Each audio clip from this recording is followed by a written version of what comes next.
దేవుని స్తుతించుట ప్రజలందరూ చూచి శృంగారమును దేవాలయము ద్వారమునద్ద వీడే అని గుర్తెరిగి వానికి జరిగిన దానిని చూచి విస్మయముతో నిండి పరవశులైరి.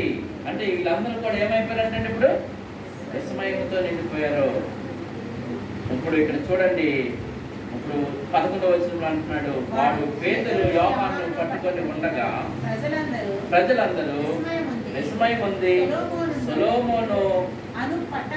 సొలొమోను తన పడిన మండపంలో ఉన్న వారి యొద్దకు గుంపుగా పరిగెత్తుకొని వచ్చారు. వీళ్ళందరూ ఎక్కడున్నారు? ఇప్పుడు సొలొమోను మండపంలో ఉన్నారు. ముందు ఎక్కడున్నారు వీళ్ళు? ముందు ఎక్కడున్నారు? మేడగది అనుభవంలో ఉన్నారు. అదే దావీదు సమాధి పైన మేడగది. దావీదు సమాధి పైన మేడగది ఏదైతే ఉందో దాని కింద ఎవరున్నారు? దావీదు సమాధి ఉంది. మొదట అక్కడున్నారు, తర్వాత ఎక్కడున్నారు వీళ్ళు? సొలొమోను మండపం దగ్గరికి వచ్చారు. ఈ సొలొమోను మండపం అన్నది వీళ్ళు ఈ రోజు ఏమీ కాదు. ఇది మన యేసుప్రభు వారు కూడా ఇక్కడ ఉన్నారు. యేసుప్రభు వారు కూడా ఇక్కడ ఉన్నారు. చూడండి, యోహాను సువార్త 10:22-23. యోహాను సువార్త 10వ అధ్యాయము. ఆలయ ప్రతిష్ఠ పండుగ యెరూషలేములో జరుగుచుండెను. అది శీతాకాలం.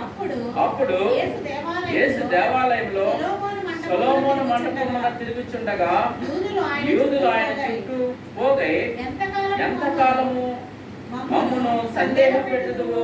నీవు క్రీస్తు అయితే మాతో అంటే ఈయన ఎక్కడున్నాడే? సొలొమోను మండపం వద్ద ఎక్కడున్నారండి యేసుప్రభు గారు?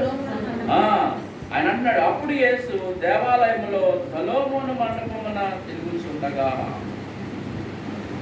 యెరూషలేము దేవాలయం కాకుండా సొలొమోను మండపం దగ్గర ఈయన అక్కడ తిరుగుతున్నట్లు కనబడుతూ ఉంది. అంటే యేసుప్రభు గారు కూడా ఇక్కడ